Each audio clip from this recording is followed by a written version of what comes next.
D'abord, j'ai cru que Marissa était sourde.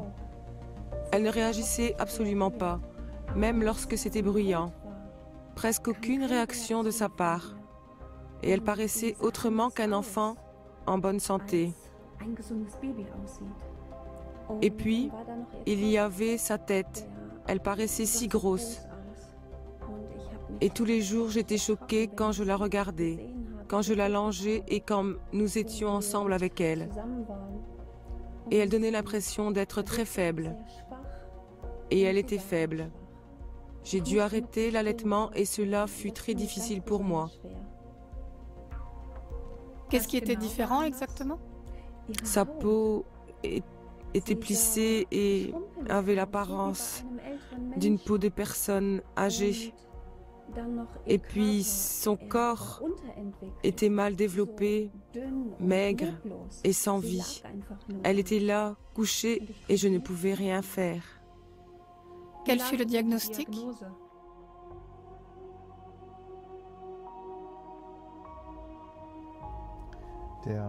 Pour la première fois, le neurologue a dit ces mots. Votre enfant est handicapé. Et cela fut un choc. Je me rappelle encore lorsque nous avons quitté la clinique, nous avons dû d'abord nous arrêter au bord de la route. Et tous les deux, nous avons pleuré. Parce que l'inimaginable était arrivé. Cela nous est arrivé comme un choc. Nous étions tout d'abord là, sans mots. Lors de la consultation du nouveau-né, le test pour Marissa était de 10 sur 10. Le maximum de points que l'on peut atteindre. Elle est en parfaite santé. Lorsque le médecin conseille de faire vacciner leur fille, tout d'abord, la maman est un peu incertaine. Le médecin les met en garde contre ce refus. L'enfant doit recevoir la meilleure protection.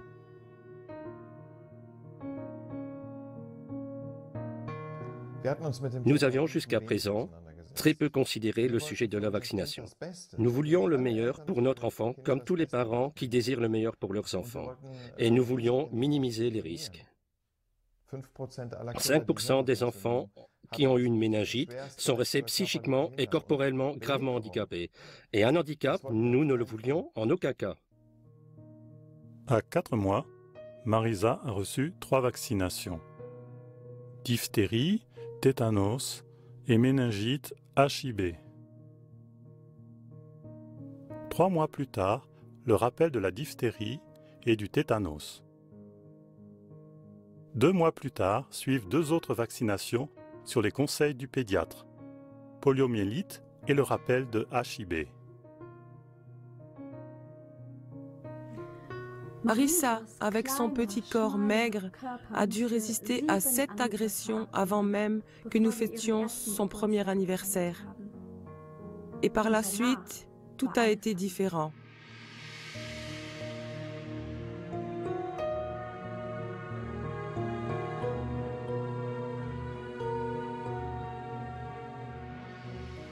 Les vaccins appartiennent à la prévention la plus importante que la médecine met à disposition.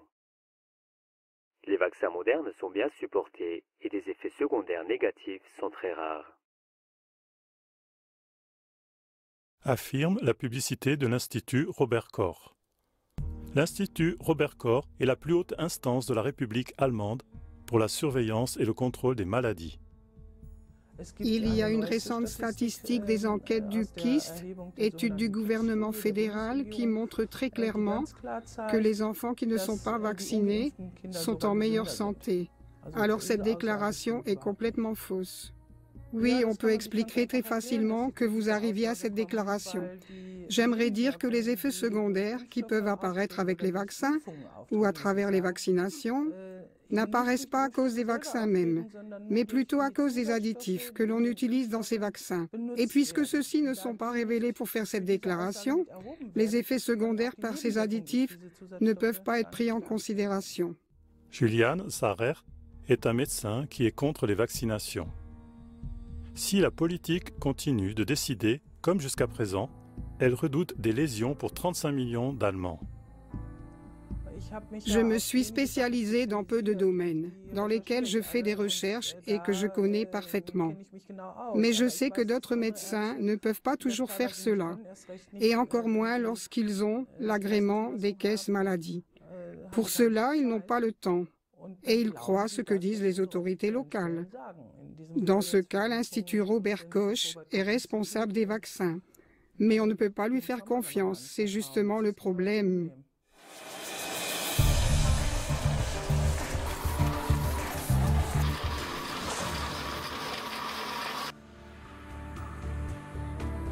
Alexandre K. a reçu à l'âge de 5 mois une vaccination d'épée polio. Il a subi un endommagement du cerveau. Aujourd'hui, il est aveugle. Son cerveau est pratiquement détruit.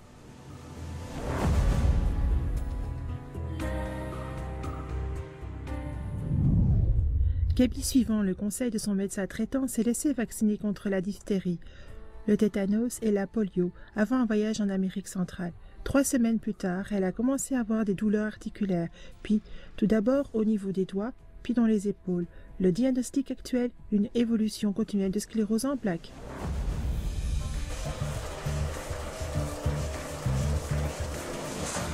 Le Japon arrête les vaccinations après la mort de 4 enfants.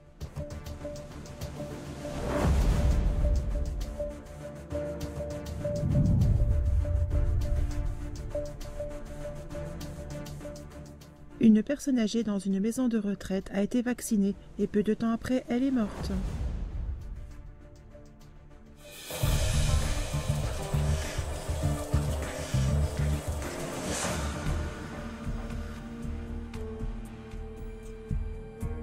La mort de notre fille est survenue après le vaccin contre le cancer de l'utérus, qui est très prôné par le ministère de la Santé. C'était une jeune fille étudiante sportive. Malheureusement, les médecins n'ont pas voulu admettre la vérité.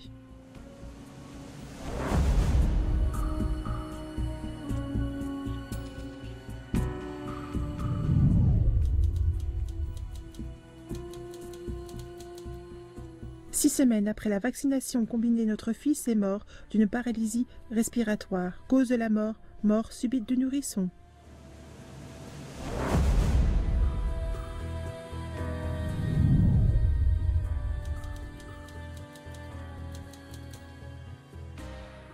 Notre enfant en parfaite santé a été vacciné à l'âge de 4 mois, le matin à 9 h. Le soir à 17 h, il est mort. Le résultat de l'autopsie était le suivant: mort subite du nourrisson. C'était la deuxième vaccination basique proposée par le ministère de la Santé dans le cadre des vaccinations préventives de routine pour les nourrissons.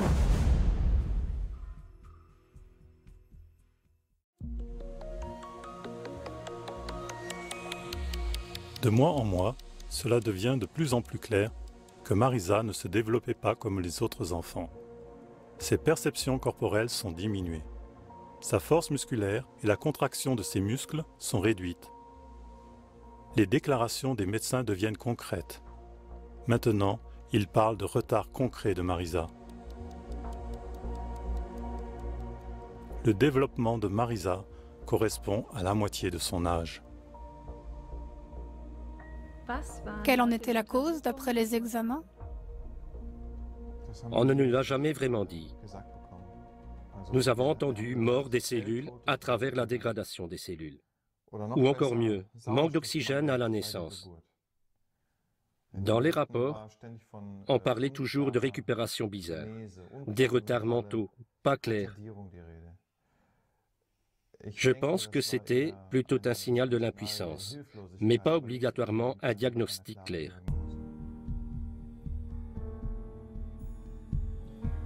Alors aujourd'hui, nous savons que c'est la vaccination qui a détruit notre fille pour le restant de sa vie.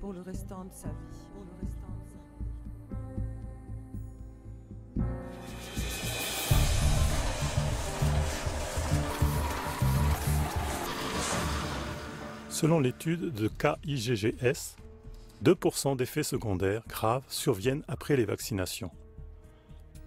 Cela signifie que pour 40 millions de vaccinations faites annuellement, 800 000 personnes souffrent de graves troubles de la santé en rapport avec les vaccinations. Le fabricant de médicaments et de vaccins Merck a été pris en flagrant délit par 2 de ses propres savants alors qu'il était en train de falsifier des données sur l'efficacité d'un vaccin. Il avait ajouté des anticorps animaux aux tests sanguins. L'Institut Paul Ehrlich refuse depuis des décennies de définir quels sont les dommages causés par les vaccinations, comment on peut les reconnaître et comment faire la différence avec d'autres maladies. Cela ne révèle pas l'accomplissement de leurs obligations vis-à-vis de la population, mais plutôt une énergie criminelle. GlaxoSmithKline a été condamné à payer une amende de 3 milliards de dollars. L'accusation, versement de pots de vin aux médecins, fausse déclaration au service administratif de la médecine, la FDA, non-publication de chiffres d'études cliniques, publicité induisant dans l'erreur.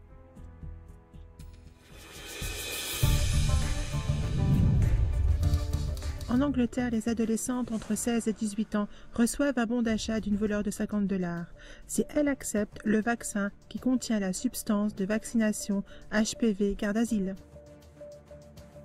En Suisse, la vaccination contre le cancer de l'utérus dans le cadre de la campagne cantonale des vaccinations est gratuite jusqu'à la fin de l'année 2012 pour les femmes de 15 à 26 ans. En Allemagne, les jeunes filles de 12 à 17 ans peuvent s'attendre à une prise en charge des frais du vaccin HPV.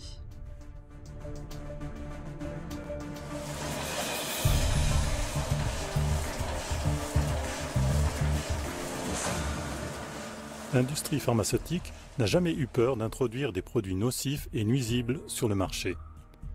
Par exemple, le Contergan, malgré une interdiction, a continué d'être vendu sous un autre nom. L'association de parents d'élèves de Salzbourg rassemble des données d'environ 1400 enfants non vaccinés. Résultat, les enfants non vaccinés sont en meilleure santé et sont plus stables que les enfants qui ont été vaccinés.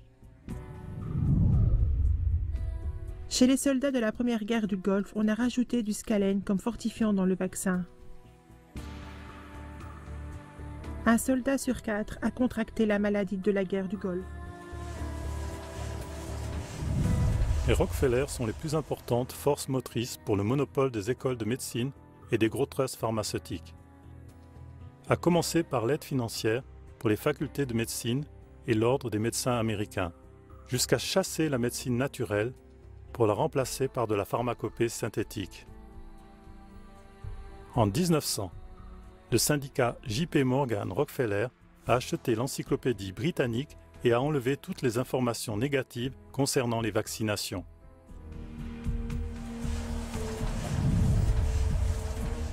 Comme des ordures embarrassantes, 248 bébés avortés sont déposés dans une forêt en Russie.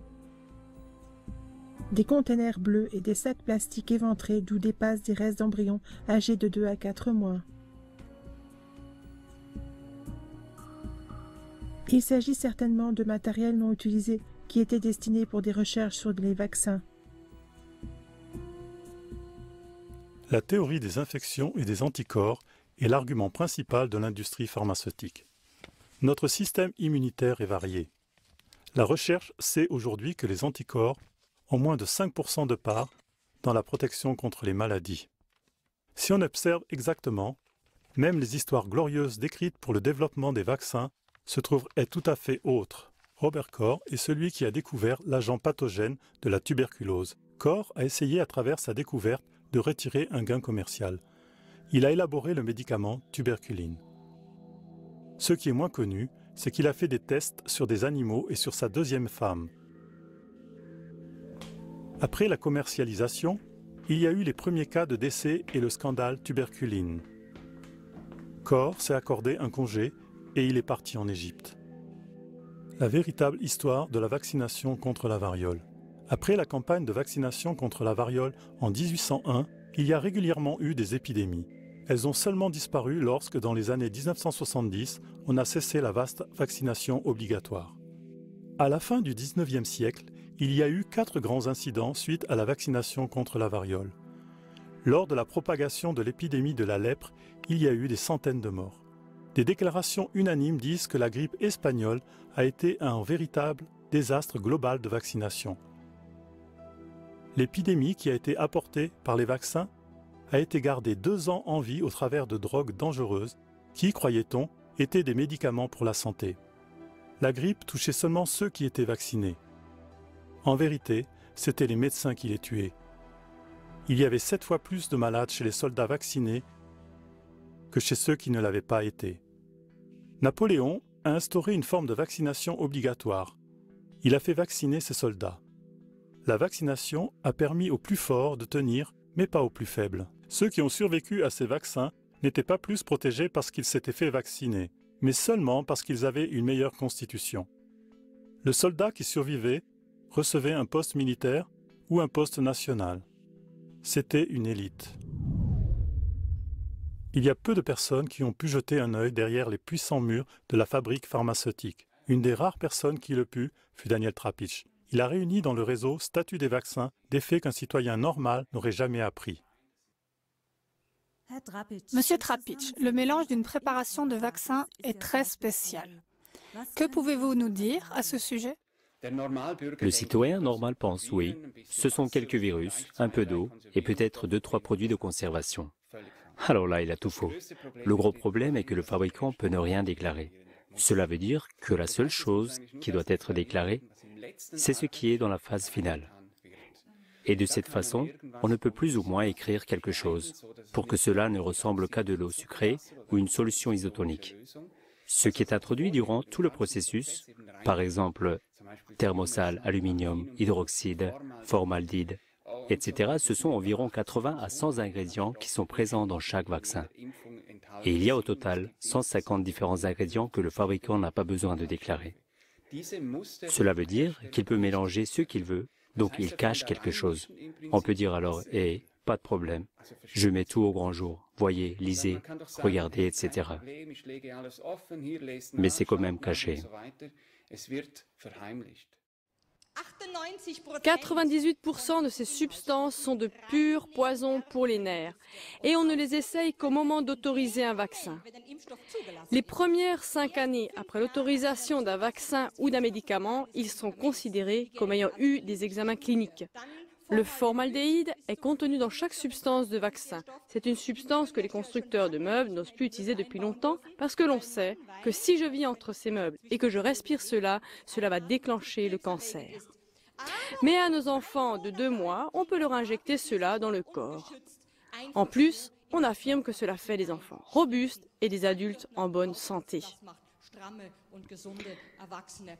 Aux USA, il est écrit dans la notice jointe au vaccin de la coqueluche que les effets secondaires sont les suivants. Cris aigus inapaisables, cela veut donc dire que l'on ne peut pas les calmer. Des cris aigus et inapaisables pouvant durer 2 heures.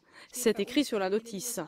Aux USA, il est écrit des cris aigus et inapaisables pouvant durer 2 heures jusqu'à une mort subite. Cette phrase a été supprimée dans les pays germanophones parce que l'on a craint que cela puisse inquiéter les parents.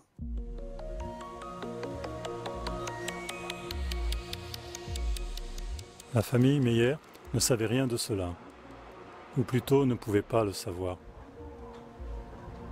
Marisa a maintenant 19 ans. Le retard de son développement représente encore la moitié de son âge.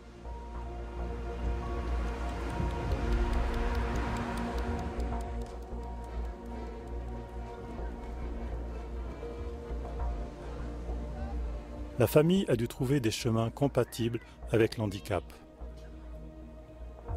Marisa a besoin de surveillance 24 heures sur 24. Ses facultés de perception sont diminuées. Les situations de tous les jours à surmonter amènent de continuelles difficultés et des situations limites.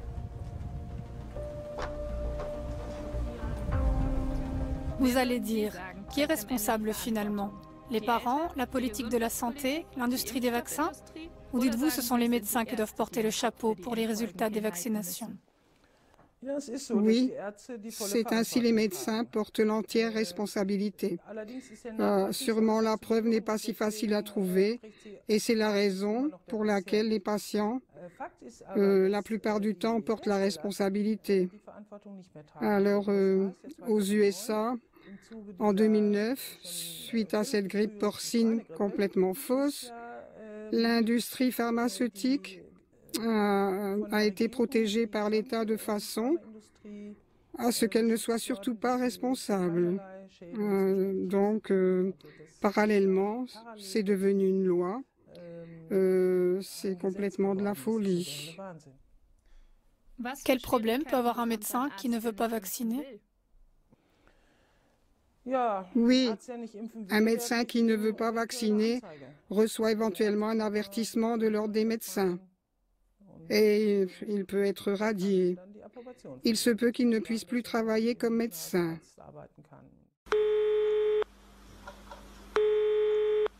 Oui, bonjour.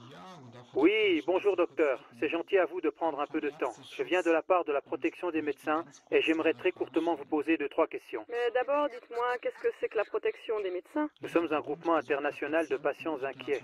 Nous aimerions expliquer aux médecins que souvent ils ne savent pas ce qu'ils font et l'entreprise pharmaceutique en profite. Donc, je vais vous poser la première question et par la suite vous allez vous en rendre compte. Trouvez-vous normal que les composants des vaccins ne soient pas inscrits sur l'étiquette? Je n'y ai pas réfléchi. Pourquoi les entreprises pharmaceutiques refusent-elles de montrer la composition des vaccins et la cachent comme un secret? Je ne peux non plus rien vous dire là-dessus et en ce moment, je n'ai aucune idée à ce sujet. Allô? Je vous souhaite une excellente journée de la part de la protection internationale des médecins. J'ai une question. Je vous en prie. Sur l'étiquette des vaccins, la composition n'est pas indiquée? Oui, qu'en dites-vous? C'est en ordre. Mais est-ce que vous savez ce qu'il y a à l'intérieur des vaccins? Est-ce que vous voulez me donner des leçons? Ou comment ça maintenant? Et je ne vous comprends pas. Je ne vous connais pas, et en plus de cela, je ne vous donne pas d'informations. Vous savez, j'aimerais seulement savoir comment vous pouvez faire des piqûres à des enfants alors que vous ne savez même pas ce qu'il y a dedans. Bien sûr que je sais ce qu'il y a dedans. Mais par exemple... Mais je ne vous donne aucune information. Je ne sais pas qui vous êtes, s'il vous plaît. Seriez-vous... Je ne sais pas maintenant, ça suffit, s'il vous plaît. Je suis médecin depuis 30 ans, et je ne me laisse pas démolir par vous. Ok. Seriez-vous... Non, s'il vous plaît, c'est terminé. Seriez-vous... Non, c'est terminé. Ok, ciao.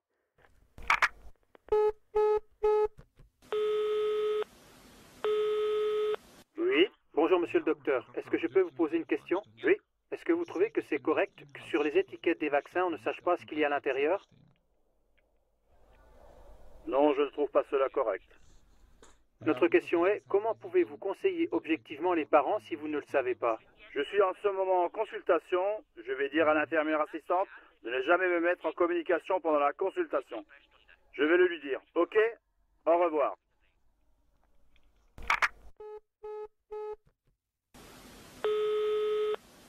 Avez-vous entendu qu'il y a du formaldéhyde et du mercure dans les vaccins? Non. Est-ce que vous lisez tout ce qu'il y a dans les vaccins? Non. Pour des choses comme ça, nous n'avons pas de temps. Dans chaque vaccin, il y a du mercure. Le saviez-vous? Oui, c'est possible. Alors on s'empoisonne au mercure avec les vaccins ou quoi? Exactement. Alors nous sommes au point que je dois informer le patient qu'il peut avoir des dommages dus à la vaccination quand je vaccine. Et si je le fais, alors il part du cabinet en poussant des cris. Oui, sur l'étiquette, cela n'est pas indiqué. Les entreprises pharmaceutiques en refusent la publication. Oui, vous pouvez me l'envoyer comme questionnaire et nous vous donnerons la réponse. Et maintenant, spontanément, vous ne pouvez rien dire? Bien sûr, je peux tout dire sur cela, mais je ne le fais pas. Et pourquoi pas? Parce que je ne le veux pas. Mais vous pouvez rapidement me donner des informations. Merci beaucoup. Ok. Et je continuerai encore à vacciner. Ok. Avec du mercure, avec du formaldéhyde, avec tout? Peu importe avec quoi. C'est évidemment difficile pour un médecin de toujours comprendre. Et je peux aussi comprendre si quelqu'un ne sait pas tout. Il y a beaucoup de choses que je ne savais pas, mais il y a aujourd'hui beaucoup de déclarations dans ce genre, que les patients s'informent et posent des questions. Et je trouve que nous devrions prendre cela comme motif quand on vaccine soi-même. Oui, depuis plusieurs années, je ne vaccine plus. Quand on vaccine soi-même, on doit aussi regarder si on se trouve du bon côté. et reconnaître assez rapidement que l'on n'est pas du bon côté quand on vaccine. C'est ma ferme conviction. Si les parents suspectent des dommages chez leurs enfants à cause de la vaccination, souvent ils ne savent pas à qui s'adresser. Ramona Cris dirige l'organisation de protection des dommages dus à la vaccination. Son organisme s'investit dans l'ensemble du territoire fédéral pour que les dommages de la vaccination soient reconnus. Mais très peu de dommages causés par la vaccination sont signalés. On parle d'un chiffre très sombre. Première ligne, les médecins ainsi que l'administration de la santé, compétente dans la région où l'on habite, ont le devoir d'informer de ces choses. Mais malheureusement, cela tombe souvent à l'eau. Que conseillez-vous à une jeune famille? Elle désire le meilleur pour son bébé et le calendrier des vaccinations conseille 7 vaccins en 2 mois. Oui, enfin, je peux juste essayer de transmettre tout ce que j'ai compris durant toutes ces années. Vous n'êtes pas obligé de me croire, je vous le dis, mais je vous donne toutes les informations que vous voulez savoir pour pouvoir prendre une décision. Et quand vous aurez pris votre décision et que vous voulez être vacciné, alors vous devez aller chez un autre médecin. Cela ne fonctionne pas chez moi. Cela veut dire en clair que vous ne vaccinerez pas cette famille? Non, en aucun cas. En toute conscience, je ne peux pas assumer cela. Cela ne va absolument pas. Je ne vaccinerai plus jamais. J'ai assez vacciné chez Lufthansa. Je ne le ferai plus jamais.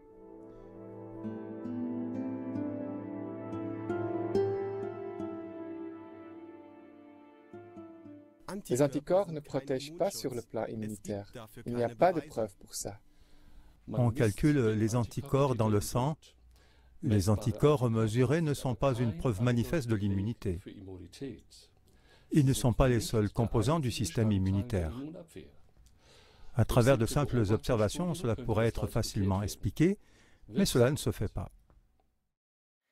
Pour l'autorisation de mise sur le marché d'un vaccin, on ne contrôle pas si les vaccinés sont moins souvent malades ou en meilleure santé que ceux qui ne sont pas vaccinés. Tous les grands spécialistes de la médecine n'ont jamais vacciné. Vous savez, on nous explique, nous pouvons éradiquer les maladies, n'est-ce pas? Nous avons éradiqué des maladies. Nous ne pouvons pas éradiquer les maladies. Nous pouvons seulement éradiquer les facteurs qui amènent les maladies, améliorent la qualité de vie. La peste a disparu sans vaccination. Si l'OMS et consorts le prenaient au sérieux, ils expliqueraient au lieu de répandre la peur. Ou bien, comme nous venons de l'entendre, faire des menaces. Ils formulent des menaces. Ainsi, nous reconnaissons qui nous aime, qui veut nous utiliser, qui nous menace. Dans ce complexe de bâtiments se trouve l'Organisation mondiale de la santé, l'OMS. Elle a été fondée en 1948 avec comme but que toutes les nations atteignent le plus haut niveau de santé. Avec ses 194 États membres, elle est l'organisation mondiale numéro 1 pour les questions de santé. Et nous sommes aujourd'hui en direct de Genève pour vous citer quelques facettes qui vont vous surprendre. Pour pouvoir contrôler des maladies et des épidémies, l'OMS s'occupe des mesures et des plans de pandémie. C'est raisonnable, mais cela ne doit pas toujours fonctionner comme le montrent les nouveaux résultats. Lorsque la grippe porcine AH1N1 est arrivée, l'OMS a déclaré le plus haut niveau du plan de pandémie. Par conséquent, les États ont commandé des vaccins et des produits pour la grippe. Rien qu'en Allemagne, on a dépensé 280 millions d'euros. J'ai pris aujourd'hui le Badische Zeitung et j'aimerais volontiers vous lire quelques titres. Air chaud et coût élevé. 280 millions d'euros pour la pandémie qui n'a pas existé. Qu'est-ce qui a mal tourné pour cette lutte contre la grippe porcine? Ce faisant, les critiques ont dévoilé que l'actuelle directrice de l'OMS du département vaccination, Madame le docteur Marie-Paul Kini, était avant sa fonction à l'OMS employée dans l'entreprise pharmaceutique française Transgène. Transgène entretient des partenariats stratégiques avec Roche, le trust pharmaceutique suisse. Le docteur Wolfgang Wodark du parti SPD est le président du comité pour la santé au Conseil de l'Europe. Il soupçonne une entente étroite entre l'OMS et l'industrie pharmaceutique. Je cite, « On suspecte que l'industrie ait eu de l'influence sur l'OMS. Il s'agit d'une vraie fausse alarme et pour cela, il y a des attestations scientifiques. Déjà en 2005-2006, c'était la même chose pour la grippe aviaire. Elle n'a jamais été transmise d'homme à homme. Et maintenant, nous découvrons que la grippe porcine fait de loin moins de mal qu'une simple grippe. Cela éveille des souvenirs quant au virus H5N1 et à travers cela la grippe aviaire qui a suivi. Alors l'OMS parla d'un danger possible d'une épidémie de grippe mondiale et de 7 millions de morts. Les gouvernements ont fourni des millions de produits contre la grippe, le Tamiflu et le Relenza. Bien que le virus se soit répandu dans le monde entier, rarement les gens ont été malades. Ainsi, d'un point de vue global, moins de gens sont morts de la grippe aviaire que de la grippe saisonnière normale. Le responsable de cette affirmation était Klaus Stör. Il était à ce moment-là directeur de la vaccination à l'OMS et après le scandale, il a quitté l'OMS pour le trust pharmaceutique Novartis. Les relations étroites entre l'OMS et l'industrie pharmaceutique ont toujours donné lieu à des critiques. Pas étonnant qu'on regarde la structure d'un peu plus près. Comme l'OMS, avec ses 194 États membres sur un plan global, il existe en Allemagne au plan national le ministère de la Santé publique nommé BMG. Dans un certain sens, l'exécutif de BMG est l'Institut Robert Koch. Ses devoirs sont l'identification, la prévention et la lutte contre les maladies. D'autres organisations se tiennent aux côtés de l'Institut. Au plan national également, la proximité des fabricants de vaccins n'est plus approuvée. Dans un sens, il y a sous le toit de l'Institut Robert Koch le groupe d'études Influenza. 4 industries pharmaceutiques ont eu des idées à ce sujet. Le groupe d'études Influenza donna des conseils pour la prévention de la grippe et est financé depuis 2006 par de l'argent public. Un comité consultatif est à leur côté. Ce sont 9 spécialistes dont 5 représentants de l'industrie des vaccins. Entre autres, il y a l'Institut Paul Ehrlich. Ceci est aussi une institution du ministère pour la Santé. Il est responsable pour la sécurité des vaccins et autorise aussi la sortie des vaccins. L'Institut Paul Ehrlich est aussi financé par l'argent public.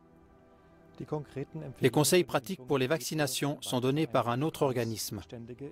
Les continuelles commissions des vaccins, les coûts pour les vaccins conseillés doivent être payés par les caisses maladies.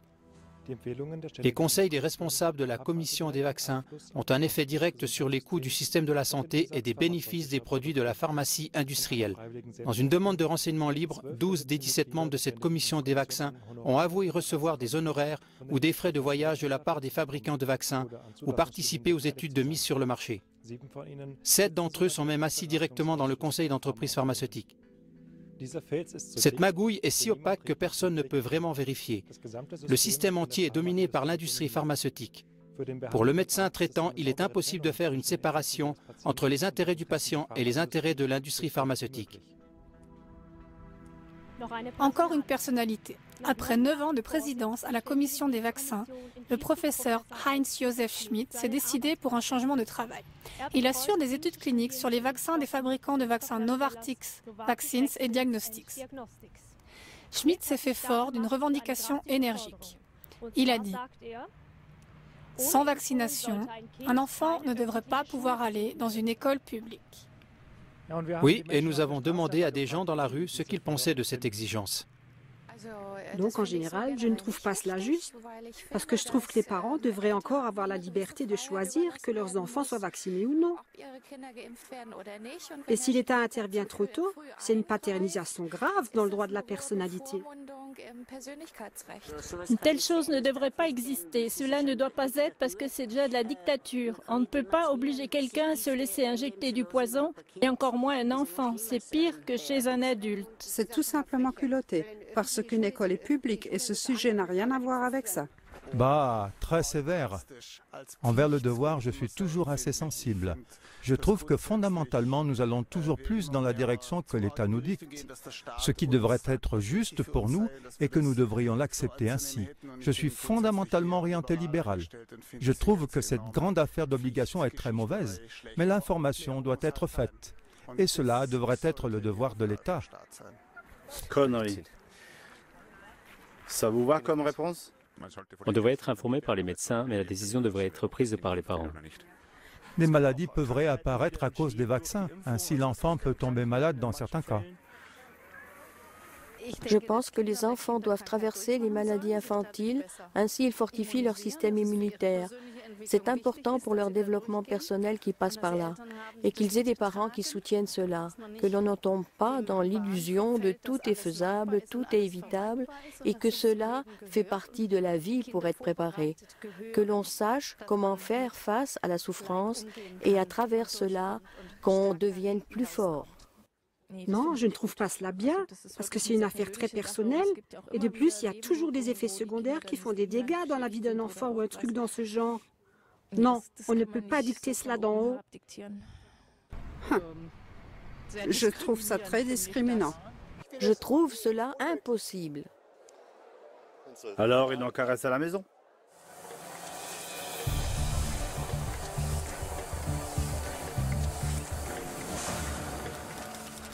Pandemix, le vaccin de la grippe aviaire, a été mis sur le marché d'une manière très peu correcte, c'est-à-dire qu'il n'a pas été assez testé pour connaître les effets secondaires. Le lecteur doit savoir qu'il n'existe peut-être pas de réponse fiable au sujet de la question sur les effets protecteurs des vaccins et combien de temps ils agissent. Professeur Haas, membre du STIKO depuis de longues années. Chaque campagne de vaccination annuelle, par exemple contre le cancer du col de l'utérus, rapporte aux caisses des fabricants la coquette somme d'environ 150 millions d'euros.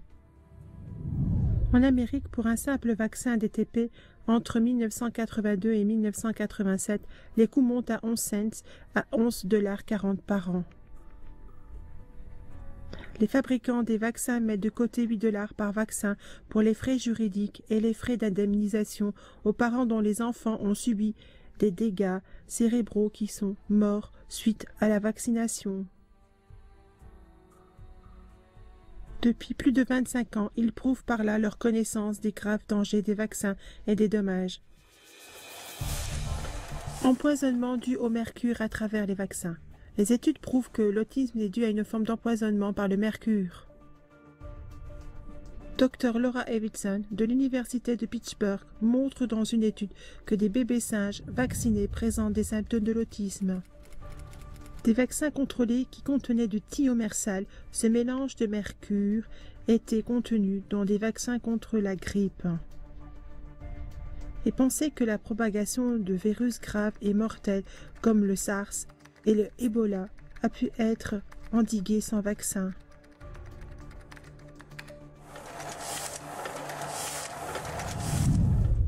Ce ne sont pas les médecins qui développent des produits de traitement et les commercialisent avec succès. C'est l'industrie qui crée à haut rendement les médicaments préventifs et qui invente de nouveaux besoins.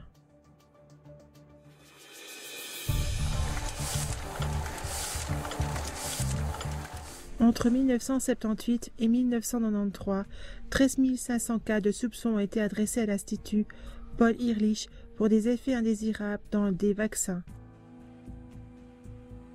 Pour 40% des cas signalés, il s'agissait de complications graves, 10% étaient des complications mortelles.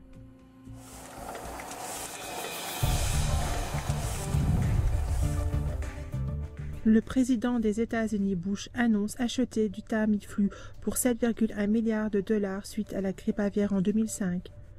Le ministre de la Défense Donald Rumsfeld, plusieurs fois actionnaire et ex-président du conseil de Gilead Sciences, qui garde le droit du Tamiflu.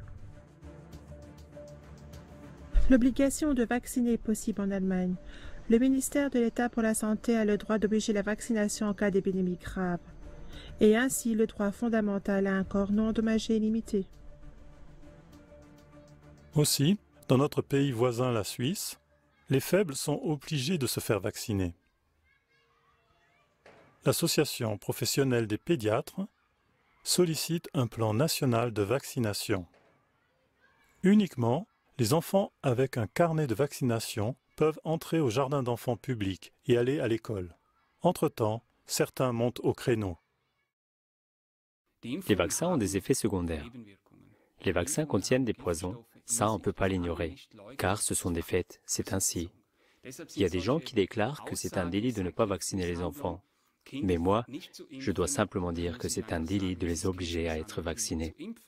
Mais cela serait même extrême et que je n'aimerais pas être dans ce dilemme. Est-ce que c'est de la vaccination forcée? Lorsque quelqu'un dit « tu dois te faire vacciner », alors je dis « je ne dois rien du tout ». Aujourd'hui, je peux encore le dire. Plus tard, ce sera plus difficile. Nous devons être conscients de cela, que chaque mesure entrave l'homme dans sa liberté et que par derrière, il y a une intention que nous devons reconnaître.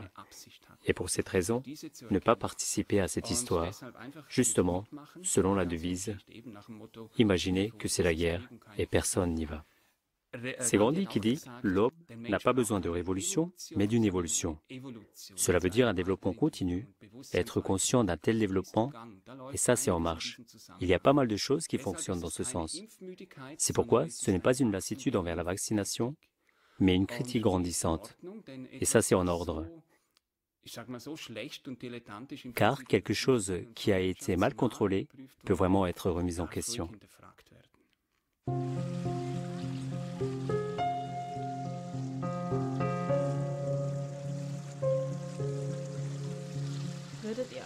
Est-ce que vous referiez vacciner votre enfant? Non, jamais. Plus jamais. Avec ce que nous souffrons aujourd'hui et ce que nous savons aujourd'hui, plus jamais. Notre fille est affectée pour le restant de sa vie. Le dommage est irréparable.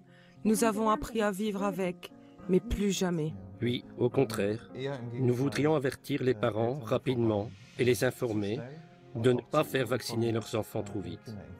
Nous aimerions aussi les avertir contre un système qui n'a pas devant les yeux la protection des enfants, mais en premier lieu le business.